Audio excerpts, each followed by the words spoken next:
Okay, boom. Welcome back to the Sports Business Take podcast, your home for sports industry news with a little personality. I'm Paul Hine. He is Zach Creekmore. How you doing today, Zach? I'm doing good today, Paul. I'm still What in the just city. happened? I've got okay. Let's see if I can show the camera. I have the wackest camera lighting setup at the moment.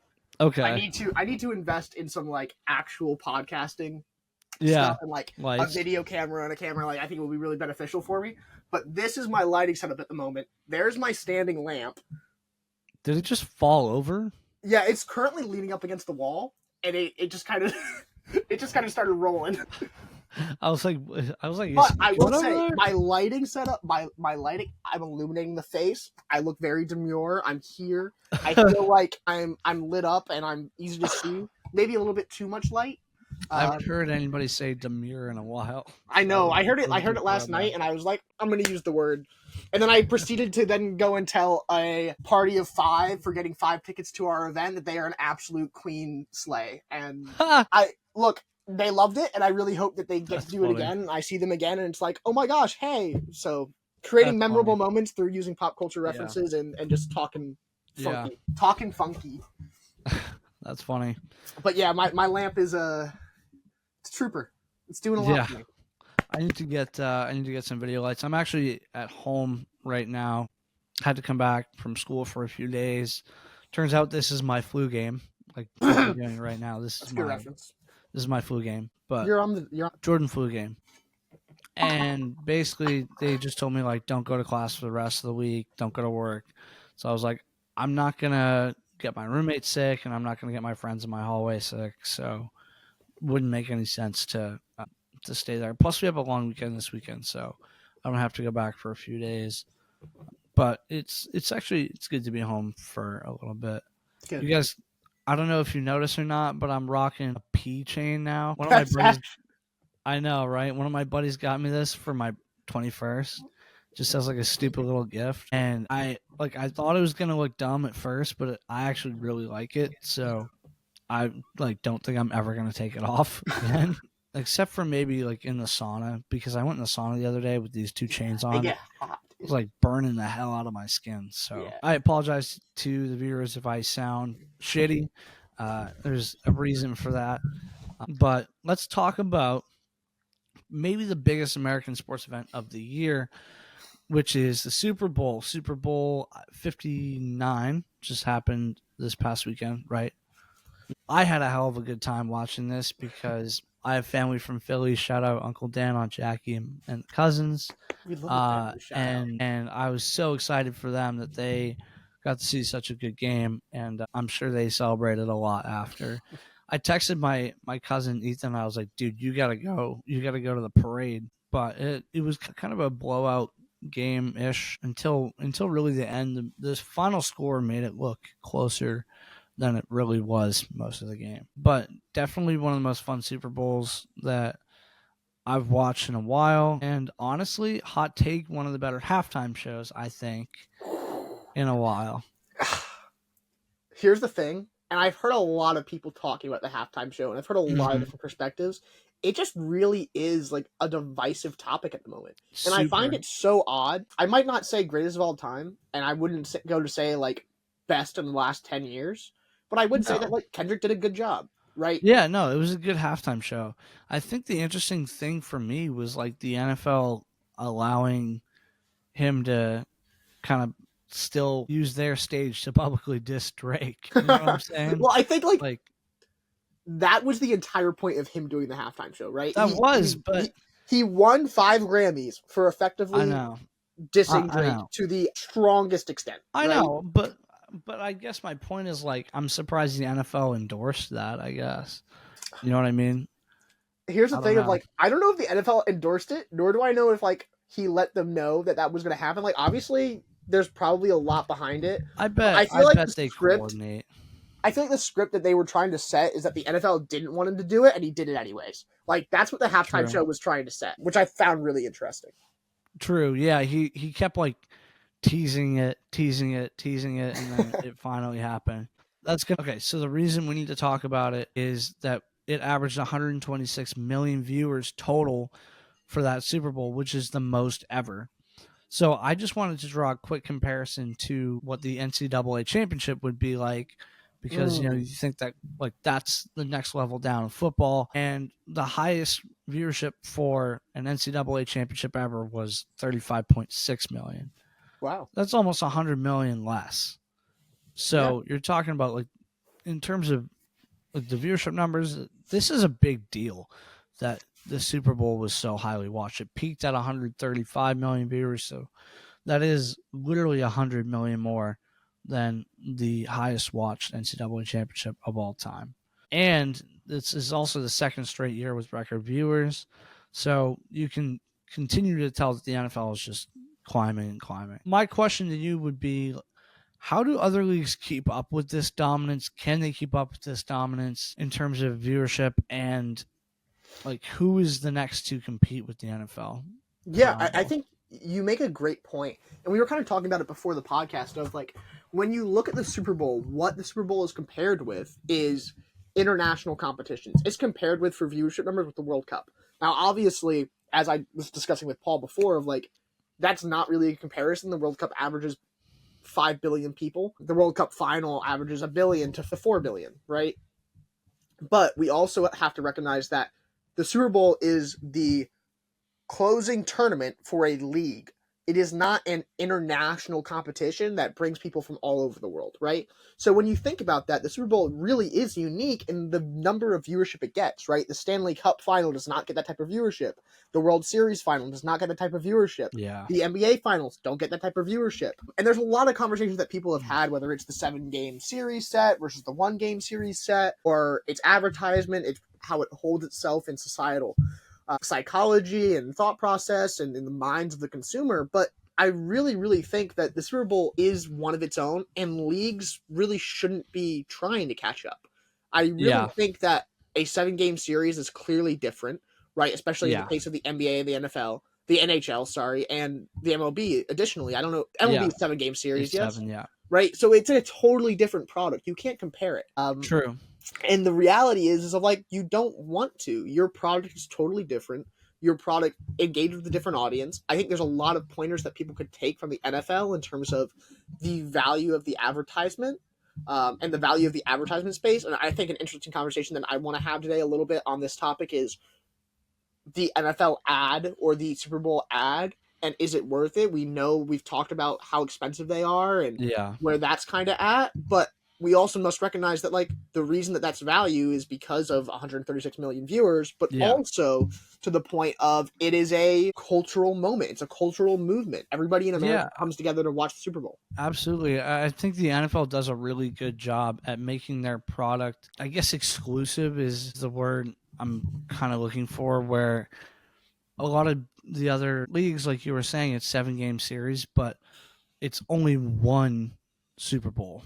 You know what I mean? It's one game. And I think that's the reason their regular season viewership does so well too, is you're talking about like rare events to see. If you think about like they have an 18-game season now, like baseball has 162 games, hockey and basketball both have 82 games or around there.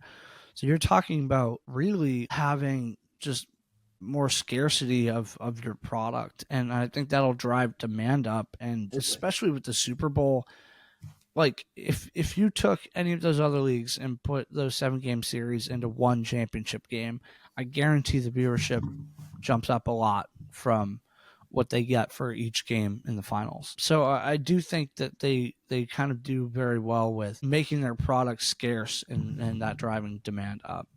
You're absolutely right, Paul. I think you said it really well. It really is a supply and demand thing. And it's not like it's an economic problem, but it effectively is. Of like, there is 18 games in your team's NFL season. Yeah. Right? And then you add however they do in the playoffs. If you're a really big... 17. Right, okay, 17, thank you. Sorry. No, you're good. So it's a 17 weeks, game but season. There's a bye week. 18 weeks, right? 17 game season. That is a fraction. Like my soccer, like the Premier League is a 9-month league. Right. Right. I can watch the Premier League every weekend from August all the way into April, Mayish. It's very rare in sports that you get this short of a season, and That's why the demand is so high, especially for the Super Bowl. And it's why, like you were saying, the ads are so valuable because advertisers know that like everyone watches the Super Bowl. And I think what's interesting is this number, the 126 million record viewers are on average at any point during the game. That doesn't even really account to the fact of most people have Super Bowl watch parties and watch with a bunch of their friends. You know what I Yeah. mean? Well, at least for me, we had like 11 dudes watching the Super Bowl together, and it was only on 2 TVs. So, like the 126 million viewers, that's just how many people had the game on, never mind who was watching with them. So, you got to think their audience actually far expanded that number. And I think the international reach has become a lot better in the last couple of years for the NFL as well. Now that they're playing games in Brazil and Germany and London and all these different places. By the way, kind of crazy that we were talking about the Eagles playing in Sao Paulo a few months ago, and now they won the Super Bowl. But like that It's not hasn't because of that happened Brazilian before. funk, baby.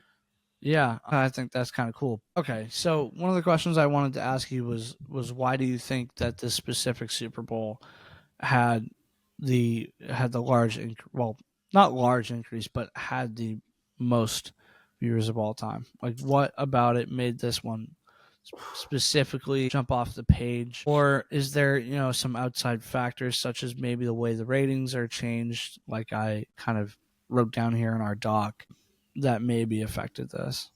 Yeah, I think that's a great question, right? And as we kind of think about it, right, and as we think about it, and viewers jump in and interact with us here, of like, realistically, why is one Super Bowl better than the next, right? It's, okay, product of the teams, who you're following, the stories that are told, how they're written. It's also who's doing the halftime show, right? What ads are you expecting to see? How are you driving this viewership? And I really think that 2024 was a great year for the NFL, right? They did a lot. They did adding it to Netflix. The Netflix games were really big, probably won them a big audience and won them new audiences as they went and are going into 2025 and that 2025 Super Bowl, which obviously was a massive success. So I think the NFL this past year did a really good job of winning new audiences, one. Two, I think the Super Bowl was unique and there's really strong storylines and Chiefs going for a three-peat. People who like to see historic moments made want to watch. But As also a you have a team in the Eagles who have as a Saquon Boston Barkley. fan, by the way, thank God that didn't happen. Mahomes was getting compared too much to Brady. I think there's a lot of people that from the Northeast that share that sentiment. And I really also think that when we're looking at the two teams that are listed here, the Eagles, right, are a great team. They beat the Commanders scoring like 55 points. Yeah, Right? That is awesome. Like, they were okay, exciting. that's exciting. That's entertainment, right? There's a storyline there of Saquon Barkley, right? Saquon Barkley's media moments throughout this year, social media and that press, that push, massive, right? Do you see that clip of him shotgunning in the locker room after, and they asked him about it, like the media asked him about it the next day? He's like, "Well, you do remember I went to Penn State, right?" I thought that was pretty funny. I think that is pretty funny. But like they have a good set of personalities. They have interesting guys who do interesting things, right? Cooper DeJeans is literally an Instagram famous person now. All Oh because my of like God! this Yeah, white corner safety type trend, right? Of like, yeah. now, do I understand it? No. But I think it's hilarious, right? He has a I think song. it's pretty funny. Yeah, I And saw there's some songs good about him memes out of that. all over the internet. People are posting about it. People are singing the song, right? These media moments make people want to watch Super Bowl. This is why it was successful, right? The Saquon Barkley jump clip of him jumping over guys, that is massive. It has been not massive on social media and Nike's advertising for 3, 4, 5 months since it happened, right? It is in every Nike video that I have seen. And I'm Yeah, not even kidding you. Maybe bar the Super Bowl ad because that was focused on their female audience, and yeah, I think that was great, and I love that. We can talk about that in another episode. But really, right, it is how this NFL and how all the engaged industries, that infrastructure, engaged with this Super Bowl and with the teams and the people who were involved. It's really unique, Paul. yeah, for sure. In terms of ads, what did you think about the ads this year? I didn't think they were as good as normal. So I'm gonna give a hot take of Paul, and you're gonna stone me for this. I did not watch the Super Bowl. Wow. Okay. I watched like the build up to it, and then I was like, I'm not feeling this. I want to go do something else. So I went downstairs to my basement and I played wall ball and kicked around a tennis ball for like 2 hours instead of watching the Super Bowl. Genuinely, that is what I did. But what I will say is, and I read a lot of newsletters, and I went and I read a couple of things on Super Bowl ads that were good and interesting. And there were a couple cool ones, like the Reese's ad I heard was interesting and cool with them promoting their new product from a marketing standpoint. But I also agree, like, it doesn't stand out to me. It's not iconic. I don't remember even any of them really. Like, I wasn't and I think that's a powerful statement, right? To marketers worldwide of, does anyone remember your ad? The only one that I remember, and is not for a good way. Okay, run it. It was that Tubi commercial where they had the guys who had the cowboy hats, but it was just skin. So it looked like... Well, okay. You know what I'm talking about? Have you seen it? Like on Twitter or anything? Yeah, I have seen it all over Instagram. Okay. It's weird, right? It was just weird. And it's funny, like, now people remember Tubi for that. And it was kind of smart on their part, because not only were they in the mix with the advertising, but they were also streaming the game for free, and they have 97 million users. So, you know, that could have contributed significantly to the viewership bump. But also for them, that's kind of genius of them streaming that for free, because they're allowing their consumers to watch something as big as the Super Bowl. That's going to make people think, I can get other sports events that I love for free on Tubi. I'll sign up for the service, you know, and that's like just promoting their brand even more. So I thought that was a good strategy, or something to be of note in sports marketing. 100%. I think, and Paul, I think that is probably the greatest point that you can make about Tubi and their styling and what they do in this sports viewership space of, they offer things to people, and that is a strong, it's the word we use as correlation to exactly like the psychological correlation of, oh, I can watch the Super Bowl for free here. Why couldn't I watch the NBA Finals for free here? Why wouldn't I want to watch the NHL Finals here? Why wouldn't I want to watch soccer games every weekend here? And right? There's a very strong correlation between that. And I think that's a great point. And then to speak to their ad a little bit, right? The thought process and a really big trend in media and ads right now probably started by the Duolingo owl, who has recently, quote unquote, passed away. And I don't know what Duolingo is doing with that, but I am so interested, and we can talk about that a little bit later. Because I think it's hilarious and I love what they do, is when you ask a question of what should I do with my advertisement, reality, the question is, why shouldn't you do that crazy thing, right? And Tubi clearly here thought of, what's a crazy thing that we could do that people are going to watch and people are going to be like, that's interesting, but I also kind of relate to it. And we're also kind of commenting on social interaction between people and encouraging people to use our product of, okay, and I haven't watched the entire ad, but from the clips that I've seen, it's, okay, don't try to be someone different. You can enjoy something no matter who you are, where you're from, or what you are, right? Through our product. Of their premise is, you can watch whatever you want through Tubi. You can watch the Quidditch games through Tubi, right? I saw that clip where they're wearing cowboy hats in the bar and they're wearing something else, but they have wizard hats. And they're like, well, we shouldn't be watching this, whatever. We should be watching Quidditch. That's what we love. But we're trying to fit in. That's interesting. So I think the social societal complement to it is really interesting, and I see what Tubi was trying to do. But I will say, they did it in a weird way that's eye-catching. And the interesting thing is, we don't know exactly how the audience will interact or how that will correlate with the public view of Tubi. It was definitely and that's memorable. The question that's for sure. In terms of, we were talking about the ads being so much more expensive now. It is for a reason. So since 2021, the Super Bowl audience has increased by 22%, which correlates to a cost of advertising going up 40% since then.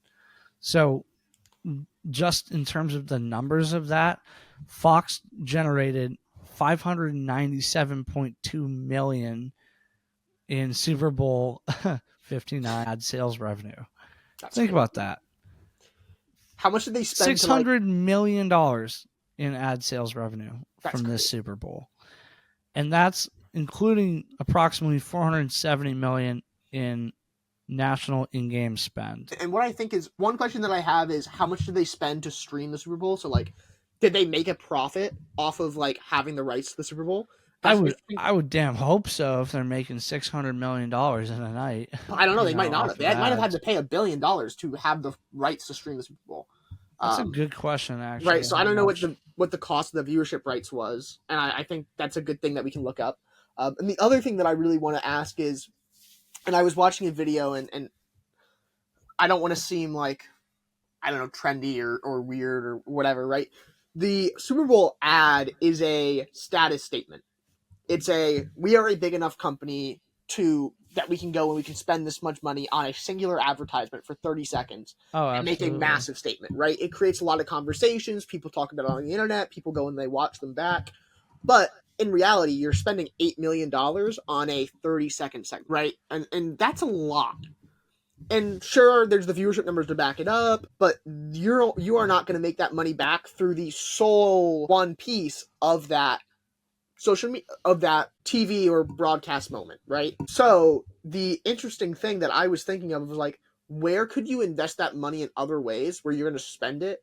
And other than it being a status statement, you're going to create more value. And micro influencers is a big trend right now, or not trend, but a very successful thing right now. Right, you could spend 200 micro influencers who all have 10,000 followers, and you're going to probably make more money than you would doing the Super Bowl ad, right? And that's an interesting dichotomy to me. Let's talk about the broadcast for a second. So, did you see the controversial score bug? I know you didn't watch the game, but did you see the actual like score bug that they used on the broadcast? Score bug. Just define score bug to me. Like, you know how they display the teams in the score? Yeah. At the bottom of the screen, it's called a score bug. Okay. So they changed the way that it looked this year. And a lot of people thought it looked very, like, too simplified or, like, cartoonish. And, like, it was something that they had just come up with very quickly, not that they had put a lot of effort into, is what a lot of people said online. Let me Google an image of it, because I'm like, what design influence did they use? You'll see what I mean.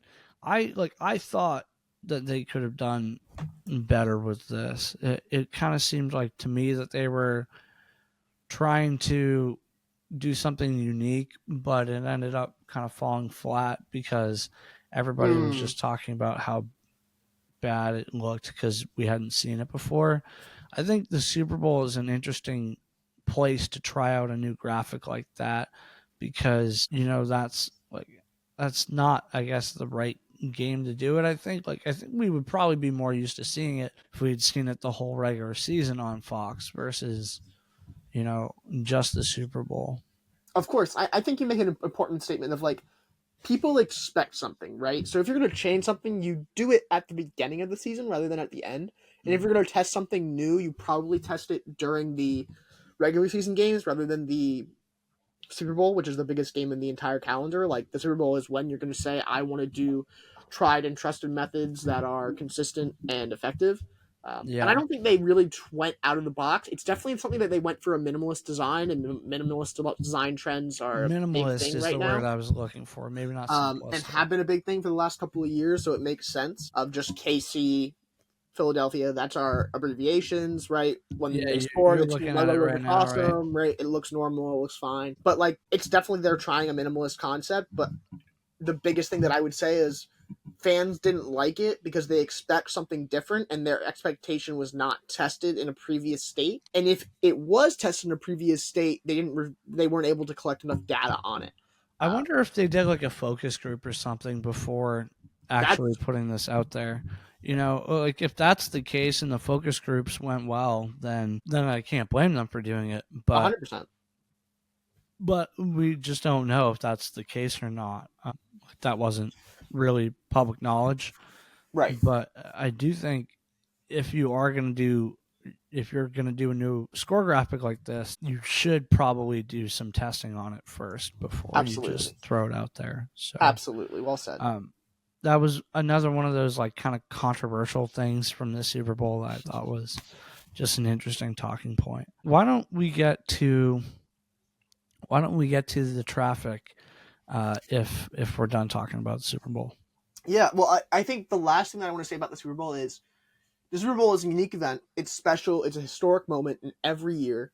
And we really want to just say, like, Super Bowl, we appreciate you. You give us stuff to talk about. You give us something to watch. You give Oh us man, I know. millions of And hours of entertainment for millions of people, and good, bad, ugly. Whether the game was good, whether the game was bad, right? I know for a fact, pretty much every person I've seen this week, I have talked about the Super Bowl or Super Bowl halftime yeah, show or Super Bowl ad with, and that is really interesting to me of how powerful of a cultural moment it it's a is. whole culture movement. It's so ingrained in our culture. Is like it almost should be an American holiday. You know what I mean? Like, I would say it practically is. Of like everybody stops what they're doing, they get a bunch of food, they get their family together, and they watch the game. And yes. I think that's a beautiful thing, and I really want to respect the NFL if you've done an awesome job of bringing this, and it is a really hard thing to replicate, which is why other leagues struggle, and which is why other leagues don't have the same number of viewership. Right now, would we Yeah. love to see it replicated? Would we love to see more historic sports moments happen? 100%. Do we want more people to see them? 100%. And I think that's the direction that sports are going at the moment. So really, really thankful for the Super Bowl and thankful for the industry that it brings. Yeah, absolutely. Now that football season's over, though, I'm like so ready to get back to it being baseball season. Personally, the Red Sox just signed Alex Bregman last night, which is huge for their team. So I'm like really looking forward to spring training now. But I find myself every year, like in these 2 weeks between when the Super Bowl ends and when spring training starts, like just scratching for any sport that I can find on TV. You know what I mean? Been You need to watching a watch lot more more tennis, watch basketball. more soccer. There's always something on, Paul. I do need to watch more soccer. I've been watching more basketball lately, getting into college basketball now that like I actually go to a school that has a Division 1 team and like the games are on ESPN. That's cool. And I've That is just been really watching cool. the Celtics. Yeah, I know, right? It's funny. I was working women's basketball last week, and my dad texted me like, "I see you running up and down the sidelines," because he was watching on ESPN. That's so Um, fire. I know. I was like, "Holy shit, I'm on ESPN. That's crazy." Uh, but First of many. yeah, true. Hopefully, let's get to your new segment, the traffic. Okay, so welcome to our new sports business take segment, the traffic, where we throw 3 random, fun, cool things that we saw this week and would love to talk about with you. As fast as we possibly can. As fast as we possibly can. I might go a bit slower because I need to brainstorm. I've only got one so far. But Okay. it comes quickly for you. But Paul, I'll let you start us off. Yeah. Okay. What are you facing in your traffic? So circling back to the story we talked about last week, Anthony Davis is going to be out for a month, who was the return in the Luka Doncic trade. He got hurt pretty much immediately after going to the Mavericks, so that makes that trade look even worse. And now their head coach has stepped down, probably because of the trade. Like, let's be honest, there's definitely a correlation there. So that whole situation just looks way worse now, especially that, we're a week behind it. So also sticking in the NBA, my second thing is NBA teams are testing the possibility of an LED lit court, like from the bottom up. How will this add to the ambiance of the game, and when or if it should get implemented? I love it. I love the concept of the LED court, and it's super interesting. But I will say I'm interested to see what testing they do and how it kind of affects players playing the game, right? Because like you're looking down, you're checking your feet, right? What if that court is a constantly changing environment? It makes it a lot harder for the players. I'm not sure how the Players Association will respond to It that kind of LED adds court to the concept. aura of the game a little bit, I in think my it definitely opinion. adds. You know what Definitely I'm adds. I saying? love it. And as a video guy, I would love this personally Yes. because I know I could make the guys look so cool with a lit up court. That's all I'm saying. I think that would be really awesome for the NBA. And my third thing is also about basketball, but kind of in a different way. So we all know like the court storming side of college basketball and of college sports in general. So Vanderbilt right now is trying to get around court storming fines that allows. So the way they're trying to get around it is basically they're implementing a policy that allows court storming by their fans, but only a minute after the game ends. So they have to wait a minute, and then they get to storm the court after. And they're trying to get around this because they've been fined $850,000 by the NCAA this school year. 850,000? 850,000 because they stormed the field during football season and twice during basketball season. My days. So they've been fined $850,000 this year, and they're trying to get around it by basically implementing a rule that says you can storm after 1 minute. That's crazy. I feel like I love the concept, and I love how but I think they might be killing the moment in a way. But definitely, what do you mean? Okay. Oh yeah, you're I just so I just want to rush the field. Yeah, you're rushing the minute it wins. The clock is still buzzing. Right? Who actually thinks that that's gonna actually work? Oh yeah, definitely. Are people really gonna stay for the extra minute? I don't know. A minute isn't a long time. No, but I think it's an interesting concept and definitely an interesting thing applied because obviously their policy should be no court storming, but that's the policy NCAA wide. But what if it wasn't, right? And here's an interesting thing of where quality Vanderbilt, you're testing something new. You're testing out a new concept. Well, people are doing it even though you're telling them not to. Right? It's going to happen no matter what. How can you control it? Yeah. And I like this different type of problem solving. So credit to them. And having seen the type of security it takes to put on a Division I athletic event now, dude, no one is stopping that many people from going onto the court. Your security guards can't do anything about that. So to me, it's court storming is going to happen anyway. If you can figure out a way not to get fined for it, that's kind of genius, and I don't know why. I 100% agree, and that's why it's a great thing to talk about, a great thing to bring up. If you set that expectation with your fan base and they follow it, why not? I think, in my opinion. So definitely an innovative way to deal with it. Love it. A strong 3 from Paul this week. In this week's traffic, I want to start with a really interesting ad I saw. Then I want to follow up with a creative kind of piece that I am loving and enjoying, and then fourth, I want to talk about a concept that I read about. And then maybe fifth, I want to bring up the craziness of the 3-drink theory that I posted on my own Instagram this week. But maybe that might be too much that I'm throwing at you all at once. So let's start with Channing Tatum times Wrexham. If you follow Channing on Instagram... Oh my God, I saw that on LinkedIn. It was awesome. You saw it on LinkedIn! See, this is why it's beautiful. No, this was awesome. Yes, awesome. So Channing Tatum did a trip to Wrexham with Ryan Reynolds, right? This whole Hollywood thing, touring the city, enjoying going to games. But they also made a Super Bowl ad for Stoke Coffee, who is one of Wrexham's top sponsors. Where Channing Tatum, Ryan Reynolds is an owner in Stoke Coffee as well. That would make sense. Important detail. But Channing Tatum walks into their locker room and says, "Gents, celebrations ain't good enough. Let's do it." Goes full Magic Mike, full step up, and has the entire Wrexham team dancing with him. Right now, Wrexham are going for, I believe, their 3rd back-to-back promotion this season, and obviously historic, awesome, great. But this is just such a fun media moment for me growing up in that dance community. Right, I did hip hop. I watched all the Step Up movies. I watched Channing Tatum and Moose and all these characters dance on stage, and they were big inspirations for me. And this is really big nostalgia hit, but also awesome, fun. I love to see the two things that I love coming together.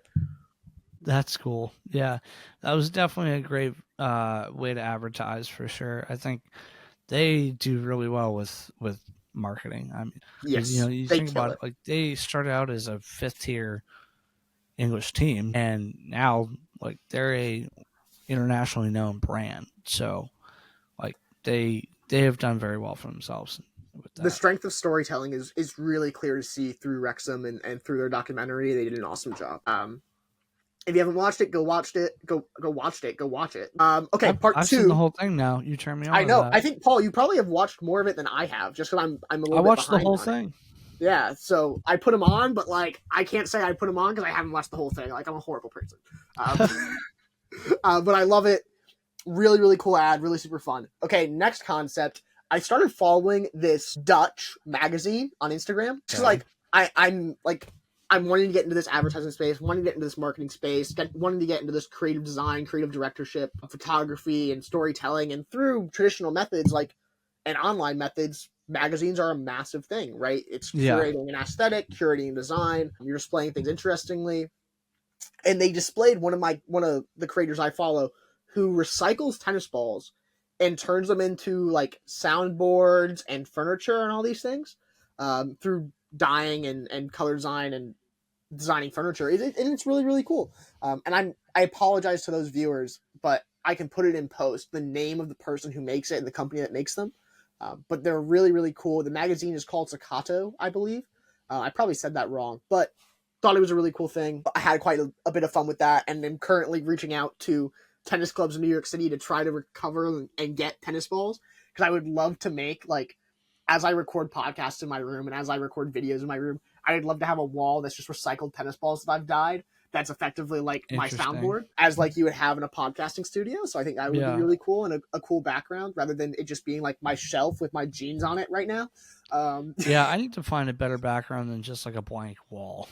Yeah, well, it's like that's space design, that's creative design, and it's something that obviously you have to take some time and commit to. And I'm quite proud of my one at home and in my setup with all my paintings on the wall. Well, I have a lot of fun with that, but still have to get that set up in New York. But working on it. Okay, number 3. Okay, let me throw at you the concept called wabi sabi. Paul, can you say wabi sabi for me? Yeah, probably not. But wabi sabi is, and I read a book on it this weekend, and it's a Japanese design concept of similar to minimalism or the minimalist design concept, but of focus on organic matter, organic processes. Things are meant like feng shui or something. Yeah, like that. a little bit different, but a similar concept. But if you haven't heard about wabi sabi, I'm making a video on it for my personal Instagram, just so I think it's fun, it's creative, it's interesting.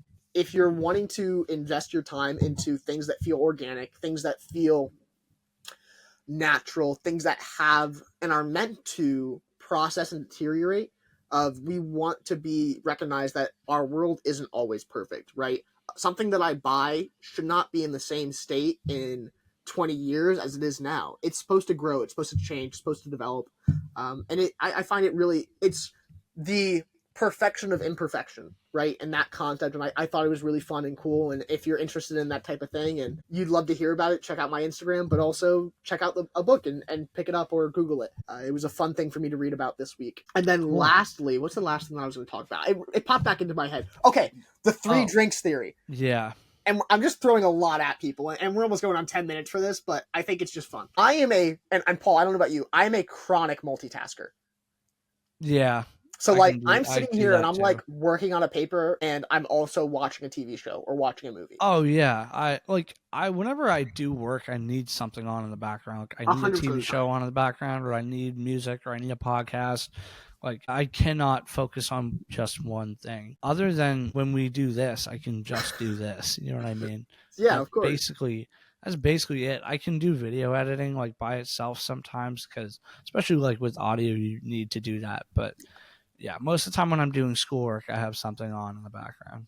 So, and I think that's such an interesting thing. I was talking with people and why, like, I follow a brand. It's called Squares and Things, and they make a coaster, and it's the 3-drink coaster. And a lot of the story behind it is ADHD, and I feel like I always have to have 1, 2, 3 things, or I'm drinking something that's caffeinated, something that's good for me, like a vitamin C drink, and then water all at the same time, right? And I think that's just such a fun concept of, realistically, in our society today, we multitask in so many different ways, right? I could be working on an essay, I could be researching jobs, I could be applying for jobs, and I have for example, Studio Ghibli movie on in the background, like I did the other night. Right? Like, that is just such a piece of people who were born in our generation. And it may be that we're all just a little bit of iPad kids, or we're all YouTube people, but 100%. I think that's just a really interesting conversation. And if you want a 3-drinks coaster, go check it out. I highly advise and recommend the product. I think it's great. My mother loves it. So there's my plug of cool shit I've seen this week. Yeah, interesting. I hadn't heard that before, so good to know about. All right, well, thank you all for sticking with me through my flu game. I know I wasn't at my best today, but hopefully I'll be able to cut out the parts where I wasn't the best. So where you weren't cognitively there a little bit. Yeah, I was not cognitively here today. I was like, No, Paul, you did a great job. You're fighting through the flu, and I think this was a great flu game episode. We're here and we're killing it. Yeah, well, I thought the Super Bowl talk was going to go longer, but it turned out once we got into it, we didn't actually have that much. I forgot to tell you my hot take about this, actually. Okay, run the hot take. This is the last take of the episode. This is the most important take, Paul. Pressure is on. How I asked you, like, who's the next to compete with the NFL? Yes, but I didn't answer your question.